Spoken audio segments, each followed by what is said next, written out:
बच्चों, very good morning, very good afternoon and very good evening. कैसे हैं आप लोग?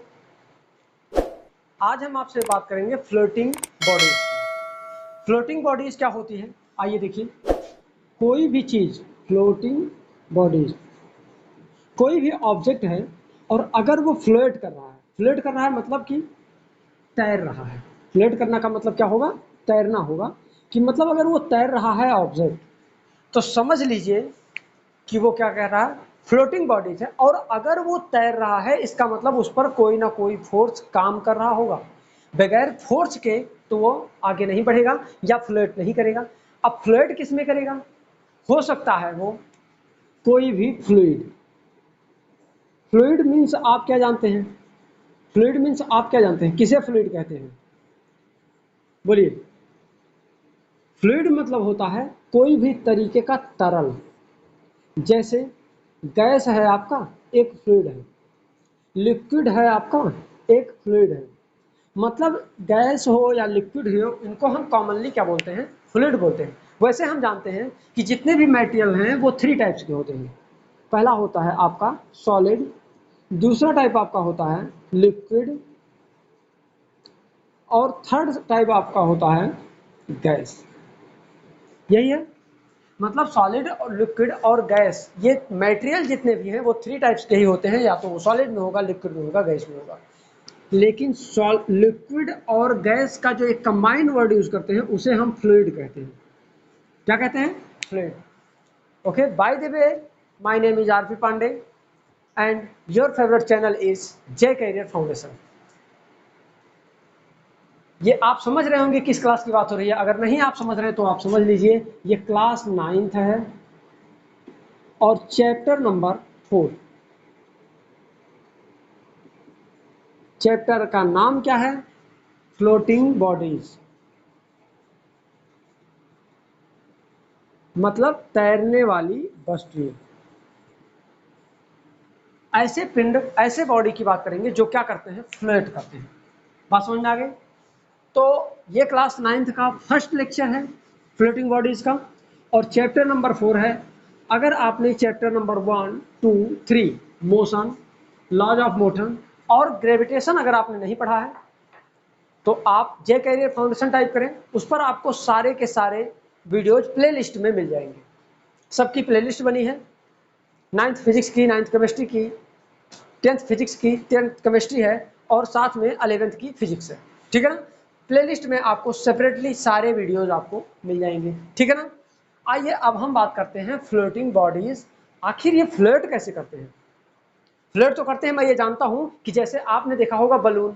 अब आप बलून लेते हैं और बलून में हवा भर देते हैं। हवा भरने के बाद आप छोड़ देते हैं। आप देखते हैं कि वो बलून कुछ दूर तक ऊपर जाता है जब आप प्रेशर डाल के फेंकते हैं, और आफ्टर दैट वो गिर जाता है। आपने केयर किया? फिर आप आइए एक बार फोकस करते हैं। आपने हाइड्रोजन से भरा एक बलून ले लिया और उस बलून को आपने छोड़ा। आपने क्या देखा? वो बलून वापस ही नहीं आया। वंस अगेन, जो हमने गैस भरा था, जो हमने मुंह से अपने कार्बन डाइऑक्साइड, आपके मुंह में कौन सी गैस थी? Carbon dioxide. जब आपने कार्बन डाइऑक्साइड गैस डाल दिया तो आपने बलून को ऐसे पुश किया, वो देखा आपने कि कुछ देर एटमॉस्फेयर में था, आफ्टर दैट नीचे आ गया। लेकिन वहीं हाइड्रोजन से भरा गैस, आपने देखा कि वो ऊपर की तरफ जा रहा है।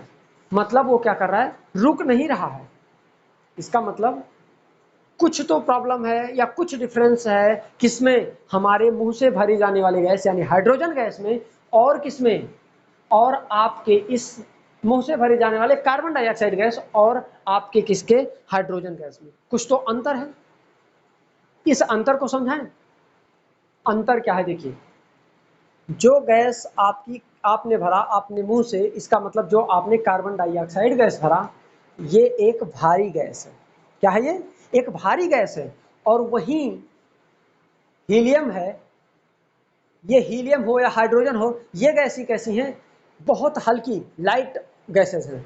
अगर ये लाइट गैसेस हैं, इसका मतलब हमारे एटमॉस्फेयर में वही चीजें ऊपर होती हैं जो हल्की होती हैं। आइए एग्जांपल देखते हैं। तालाब है, तालाब में अगर आप लकड़ी डाल दें, सूखी हुई लकड़ी, लकड़ी 2 टाइप की हो सकती है, ड्राई हो सकती है और गीली भी हो सकती है। अगर आप ड्राई वुड को डाल देते हैं पानी में तो आप देखेंगे वो तैरता रहता है। ठीक वहीं अगर हमने गीली हुई लकड़ी डाल दी, वो डूब गया। कागज डाल दिया, वो तैर रहा है, लेकिन कॉइन डाल दिया, पैसा डाल दिया, रुपए का सिक्का डाल दिया, वो सिक्का क्या हुआ? डूब गया। इसका मतलब जिसका वेट ज्यादा होगा वो नीचे होगा, और जिसका वेट कम होगा वो क्या होगा? ऊपर, वो फ्लोट करेगा। ठीक है ना? आगे फ्लोटिंग बॉडीज का लेक्चर जो है, बस हमको ये जानना चाहिए कि फ्लूइड क्या है, लिक्विड क्या है, गैस क्या है। साथ में हम इसमें बात करेंगे थ्रस्ट की, अप थ्रस्ट की, और फोर्स की, वेट की। किसकी किसकी? Thrust, up thrust, weight and force. आपको मालूम है वेट भी एक फोर्स ही है जो एग्जर्ट करता है किसी भी ऑब्जेक्ट पर। ठीक उसी तरीके से आप पहले पॉइंट पे आ जाइए। अब हम बात करने जा रहे हैं आपसे थ्रस्ट की। ये थ्रस्ट क्या चीज होती है? क्या आपने थ्रस्ट के बारे में कभी सुना है? थ्रस्ट के बारे में कभी सुना है? नहीं। आइए बात करते हैं। थ्रस्ट जो होता है वो किसी भी सरफेस पर, किसी भी सरफेस पर, कोई भी सरफेस है, जैसे आप देखिए ये एक सरफेस बना हुआ है, इस सरफेस पर अगर परपेंडिकुलर कोई फोर्स एक्सर्ट किया जाए। अब परपेंडिकुलर फोर्स क्या होता है? जो उस सरफेस पर 90 डिग्री का एंगल बनाते हुए फोर्स को एक्सर्ट करे। जैसे आप देखिए, ये मान लीजिए एक बॉडी है, और इस बॉडी में ये परपेंडिकुलर फोर्स लगा रहा है। ठीक है, ये परपेंडिकुलर है, लेकिन वहीं ये परपेंडिकुलर फोर्स नहीं है, ये थ्रस्ट नहीं है, ये एक फोर्स एक्सर्ट करेगा, लेकिन ये जो एक्सर्ट करेगा ये थ्रस्ट एक्सर्ट करेगा। थ्रस्ट भी एक फोर्स ही है। वन सेकेंड, थ्रस्ट भी एक फोर्स ही है, लेकिन फोर्स थ्रस्ट नहीं है, ये जरूरी नहीं है कि फोर्स जो आपने लगाया वो थ्रस्ट हो, ये जरूरी नहीं है, लेकिन थ्रस्ट आपने लगाया वो फोर्स है, ये जरूरी है। कंडीशन देखिए दोनों में क्या है कि थ्रस्ट तो फोर्स है, एकदम क्लियर है, लेकिन फोर्स जो है वो थ्रस्ट नहीं है। बात समझ में आ गया? तो थ्रस्ट क्या होता है? जो एक परपेंडिकुलर फोर्स एक्सर्ट करता है, जो बॉडी पर क्या करता है? एक परपेंडिकुलर फोर्स एक्सर्ट करता है। मतलब थ्रस्ट क्या होता है? The total force, the total force applied on the applied perpendicular, applied perpendicular on the surface, on the surface, इसे कहते हैं हम थ्रस्ट। समझ में आ गया थ्रस्ट किसे कहते हैं? इधर देखिए क्या लिखा है, लिखा है the total force applied perpendicular on the surface. Surface पर परपेंडिकुलर फोर्स जो अप्लाई होता है उसे हम थ्रस्ट कहते हैं।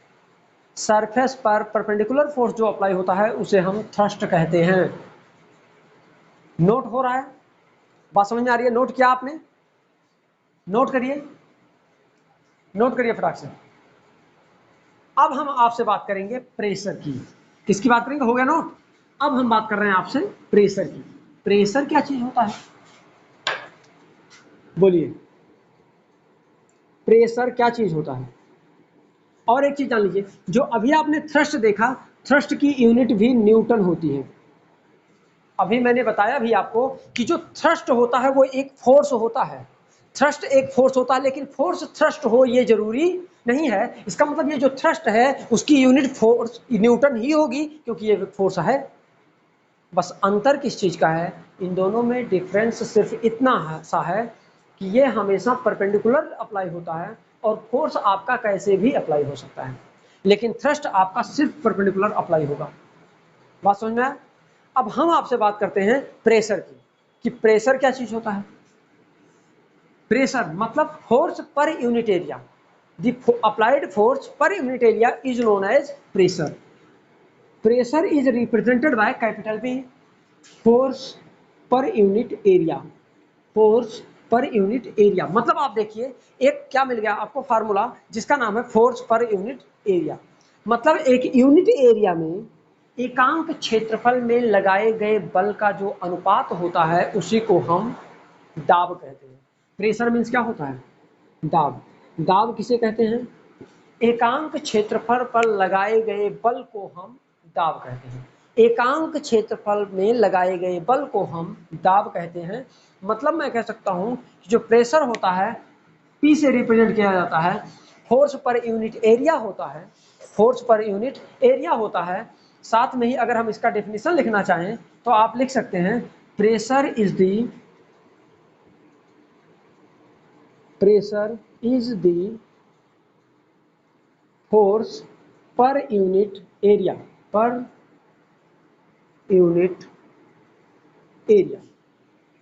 Pressure is the force per unit area, उसे हम क्या कहते हैं, प्रेशर कहते हैं। आइए बात करें इसकी यूनिट की।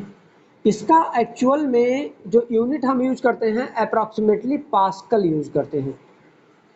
देखिए, लेकिन जो पास्कल यूज होता है ये मान के चलिए आप, ये लैब में यूज होने वाला यूनिट है। ये कहाँ, लैब में यूज होने वाला यूनिट है। इसका हम एक नॉर्मल प्रेशर का यूनिट निकालते हैं। देखिए, प्रेशर फोर्स की यूनिट क्या होती है, न्यूटन, अपान एरिया का यूनिट होता है मीटर स्क्वायर। मतलब हम पास्कल को ये भी कह सकते हैं न्यूटन पर मीटर स्क्वायर। ये कौन सी यूनिट है, SI। SI मतलब आप समझ रहे होंगे सिस्टम ऑफ इंटरनेशनल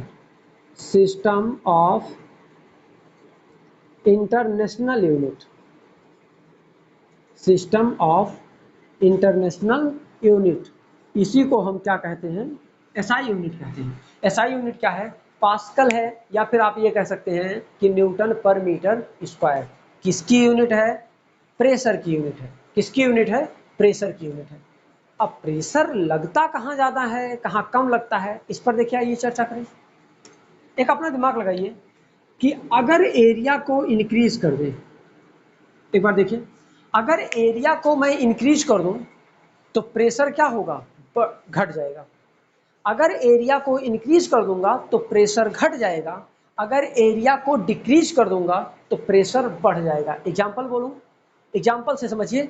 ऐसे तो हमने समझ लिया कि ये क्या है, आइए एग्जाम्पल के थ्रू इसको अच्छे से समझते हैं। आपके पास एक ब्रीफकेस है, मान लीजिए, उस ब्रीफकेस को आपको उठाना है। उसमें आप जानते हैं कि हैंडल लगा होता है ब्रीफकेस में, है ना। अब जो ब्रीफकेस है आपका, उसमें हैंडल लगा है पहले से।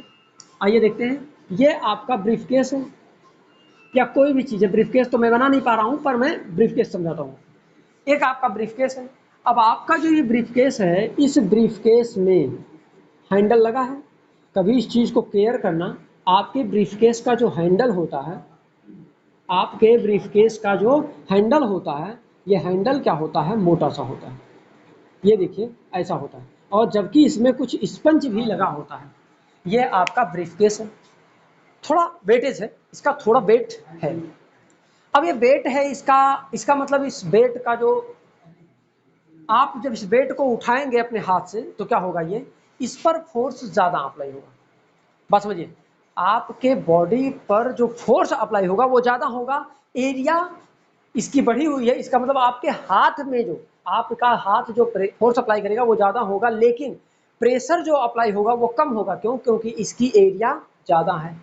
कभी गलती से क्या हुआ, हमारे ब्रीफकेस का हैंडल टूट गया। इमेजिन करो, आपके ब्रीफकेस का अगर हैंडल टूट जाता है तो आपने टेम्परेरी अरेंजमेंट किया। अब टेम्परेरी अरेंजमेंट में आपने, मैं मान लेता हूं कि एक धागा आपने बांध दिया, कुछ ऐसा, मोटा नहीं है धागा, बहुत पतला धागा है। इसके कंपैरिजन देखिए, इसके कंपैरिजन इसका जो हैंडल है ये पतला है, दिख रहा है ना। अब जब इसका हैंडल पतला है तो आप जब हाथ लगाएंगे, हाथ में जब पकड़ेंगे इसको, तो आपके हाथ के एरिया को कम कवर करेगा, मतलब हाथ के कम एरिया में ये आएगा। अब जब कम एरिया में आएगा तो एक बार फोकस करिए आप, जब कम एरिया में आएगा तो ये आप केयर करिएगा, इस कंडीशन में आपके हाथ में पेन जल्दी होने लगता है, जबकि इस कंडीशन में आपके ओरिजिनल जो यहाँ आपका लगा हुआ है हैंडल, इस हैंडल में पेन कम होगा कंपैरिजन टू इसके, इसमें पेन ज़्यादा होगा। क्यों, क्योंकि इसकी एरिया घट गई, अब प्रेशर इसका क्या हो गया, बढ़ गया। वजन तो घटा बढ़ा नहीं। अगर ये मान लीजिए कि इसका वेट 20 kg है तो इसका भी वेट 20 kg ही है। बोलिए, अगर इन दोनों का वेट 20 kg है तो ये क्या करेगा, ज़्यादा प्रेशर एक्सर्ट करेगा और ये प्रेशर कम एक्सर्ट करेगा। क्लियर है, बात समझ में आ गई। आइए एक दूसरा एग्जाम्पल लेते हैं। एक दूसरा एग्जाम्पल से हम समझते हैं कि कैसे इसको समझा जाए। आप मिट्टी, आटा ले लीजिए, आटा गूंथ लीजिए थोड़ा सा, और आटा गूंथ करके एक कोई शेप दे दीजिए उसको, एक गोला बना लीजिए, मान लीजिए गोला बना लिया आपने। अब आप क्या करिए, लेक्चर दिख रहा है बराबर ना, ठीक, आपने गोला बना लिया। अब इस गोले में आप क्या करिए, इस गोले में एक मान लीजिए मार्कर ले लीजिए या पेन ले लीजिए, कोई चीज आप इसमें लगाइए, इसके ऐसे चुभाइए इसमें। आप देख रहे हैं मार्कर का या पेन का पॉइंट जो है कम है और ये पतला भी है, पेन पेन पतला है। अगर पेन पतला है इसका मतलब ये इसमें ज़्यादा अंदर तक जाएगा, इस गोले में, इस मिट्टी में, मतलब ये जो आपने मिट्टी लिया या फिर ये ले लिया, क्या आटा लिया है, आटे में ये ज़्यादा अंदर तक धंस जाएगा। बोलिए, मतलब जो धंसने की स्पीड है, मतलब वो जो गहराई है, वो गहराई में ज़्यादा जाएगा। इमेजिन करिए, ध्यान से देखिए, इमेजिन करिए आपने सिर्फ 3 न्यूटन का ही फोर्स अप्लाई किया है। इसके लिए कितना न्यूटन, 3 न्यूटन का ही आपने फोर्स अप्लाई किया है, और ये क्या हो रहा है, 3 न्यूटन का फोर्स अप्लाई करने पर ही ये लग रहा है। आइए इसी आटे पर दूसरा कुछ रखते हैं, आटा वही है, सेम साइज सेम सब कुछ है, मैंने यहाँ कॉइन रख दिया। क्या रख दिया इस पर, एक कॉइन, कॉइन मतलब सिक्का। जब आपने सिक्का रखा, क्या वो अंदर, जितना अंदर तक ये गया था आपका पेन, क्या उतना अंदर तक आपका मार्कर जाएगा? वन सेकेंड, क्या आपका मार्कर उतना अंदर तक जाए, सॉरी, ये कॉइन आपका उतना अंदर तक जाएगा? नहीं जाएगा, एकदम निस्संदेह नहीं जाएगा। अभी दूसरा एग्जांपल भी ले सकते हैं। इसका मतलब क्या हुआ कि कॉइन जो है लेस फोर्स एग्जर्ट कर रहा है और ये क्या कर रहा है, मोर फोर्स एग्जर्ट कर रहा है। मतलब, और इस पर जब कम फोर्स लग रहा है, क्यों कम लग रहा है, ध्यान से देखिए, इसकी एरिया बहुत ज़्यादा है कंपैरिजन टू इसके। इसके कंपैरिजन क्या हुआ, इस कंपैरिजन में इसकी एरिया बहुत ज़्यादा है, इसीलिए तो इसने फोर्स कम लगाया। यही तो अभी समझा रहा था मैं कि जिसका भी पॉइंट होगा, मतलब अगर आप पेन से चुभोएं, पेन से चुभोएं और साथ में एक निडल ले लें, उससे चुभोएं, पेन से दर्द ज़्यादा होगा या निडल से? निडल से ज़्यादा दर्द होगा, क्योंकि उसकी एरिया बहुत कम है और इसकी एरिया बहुत ज़्यादा है, इसलिए इससे पेन नहीं होगा, निडल से पेन ज़्यादा होगा। बात समझ में आई? या आपने देखा होगा लेडीजें जो हिल पहनती हैं, जो स्लीपर, वो मतलब सैंडल टाइप पहनती हैं, उसमें हिल ज़्यादा होता है। वो जमीन पर, कभी आप दलदल जमीन पर आप भी चले स्लीपर पहन करके, फ्लैट स्लीपर, और वो हिल पहन के चले, आप देखिएगा, ध्यान से देखिएगा, और दोनों का वेट भी बराबर हो, इमेजिन करिए आप वेट कर लीजिए, दोनों का वेट बराबर हो, आप देखेंगे कि उस एरिया में वो हिल ज़्यादा अंदर तक धंस जा रहा है, लेकिन वहीं आपका फ्लैट स्लीपर सिर्फ एक नॉर्मल साइन चिन्ह छोड़ते हुए आगे बढ़ जा रहा है। बात समझ में आ गई? मुझे ऐसा लगता है कि ये चीज़ आपको समझ में आई। अब इसके एप्लीकेशंस क्या हैं? बस इसके एप्लीकेशंस यही हैं कि अगर आप यूज करना चाहते हैं, आपने ट्रक देखा होगा, एग्जांपल लीजिए फिर से, एप्लीकेशन है ये, कोई भी चीज़ आपने देखा होगा, जो साइकिल का टायर है, साइकिल का टायर मिट्टी से चलता है तो ज़्यादा अंदर तक जाता है, लेकिन वहीं ट्रक का टायर कम अंदर तक जाता है, क्योंकि उसकी एरिया ब्रॉड कर दी जाती है। रेलवे ट्रैक पर, अगर जिस ट्रैक पर रेलवे चलती है, पटरी जो है आपकी, उस पटरी के नीचे कभी आपने देखा इतने मोटे मोटे और बड़े बड़े, मतलब पटरी एक साइड की पटरी से दूसरी साइड की पटरी तक बड़ा सा एक लोहे का, कहीं कहीं कहीं सीमेंटेड एक फ्लैट टाइप, एक बोटा टाइप लगा दिया जाता है।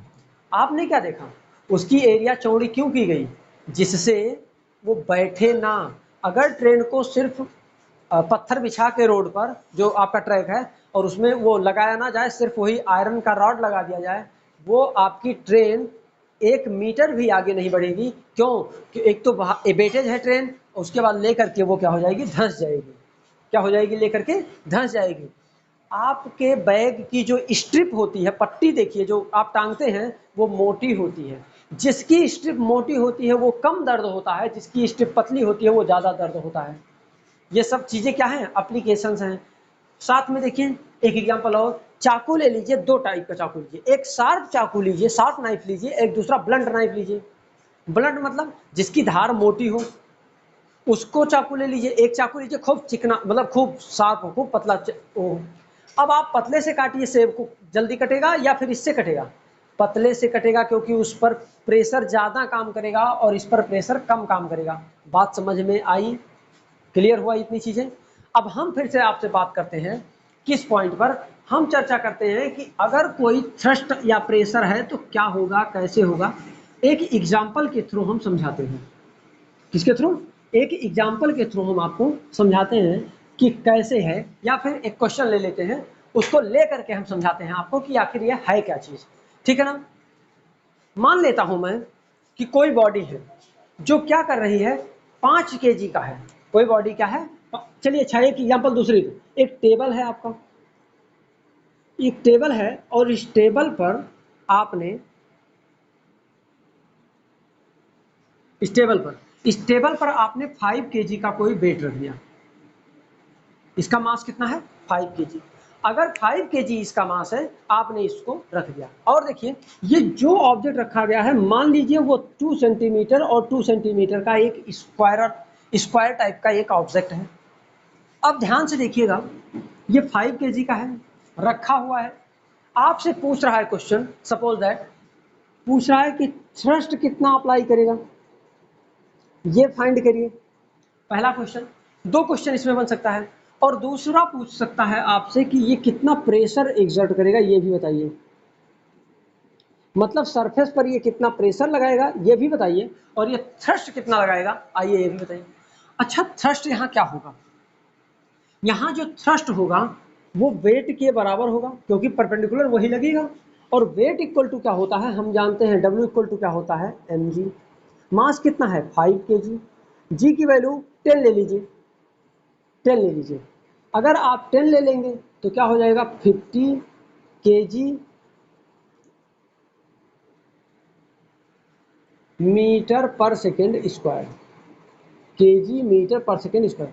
इसी को आप kg मीटर पर सेकेंड स्क्वायर को ही आप न्यूटन कहते हैं। इसका मतलब ये कितना न्यूटन का फोर्स वेट लगाएगा, 50 न्यूटन। अब एक बार सोचिए आप, ये जो थ्रस्ट है, ये जो थ्रस्ट है, थ्रस्ट वही तो है जो परपेंडिकुलर फोर्स अप्लाई करे। तो ये परपेंडिकुलर फोर्स तो अप्लाई कर रहा है, इसका मतलब कितना न्यूटन, अरे भाई साहब 50 न्यूटन का फोर्स एक्सर्ट करेगा।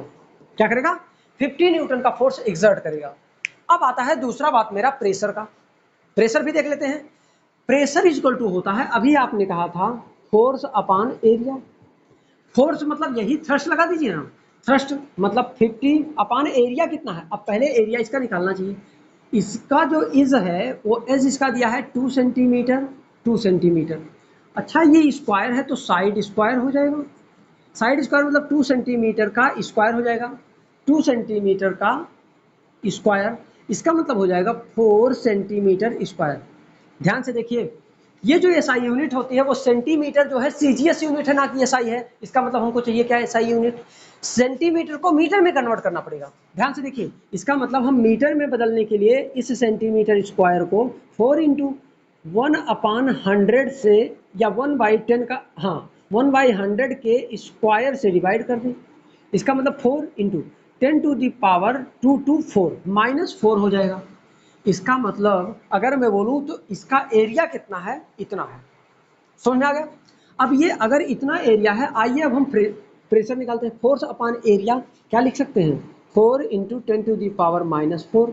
आप लिख सकते हैं 2 जा 25 हो गया, फिर से 2 जा 2 1 जा 2 2 जा 2 5 जा 10, मतलब 12.5 इंटू 10 टू द पावर -4 है, ऊपर आएगा तो +4 हो जाएगा। राइट है। अभी आप इसको लिख सकते हैं कि 1.25, या फिर आप 10 से मल्टीप्लाई 10 से डिवाइड कर दीजिए, तो ये हो जाएगा 1.25 into 10 to the power 5 newton per metre square का प्रेशर एक्सर्ट करेगा। या फिर 1.25, या फिर पॉइंट हटा देंगे तो 5 जीरो है, तो 1 2 जीरो कैंसिल हो जाएगा, 1 2 3, इतना न्यूटन पर मीटर स्क्वायर या इतना पास्कल का फोर्स प्रेशर अप्लाई करेगा। बात समझ में आई, क्लियर हो रहा है ये क्या चीज हो रहा है, बोलिए क्लियर। कोई डाउट, कोई डाउट है तो बोलिए। आप क्या करिए, स्टडी करते रहिए, कंटिन्यूटी बनाए रखिए। और एक चीज बता दें, अगर आप चैनल पर पहली बार आए हैं तो चैनल को सब्सक्राइब कर लें, लाल वाली बटन दबाइए, बेल आइकन हिट करिए, जिससे आपको लेटेस्ट अपडेट्स मिलते रहे। ठीक है ना। फिर हम मिलेंगे नेक्स्ट लेक्चर में, तब तक आप तैयारी करते रहिए, पढ़ते रहिए, नोट्स बनाते रहिए। All the very best.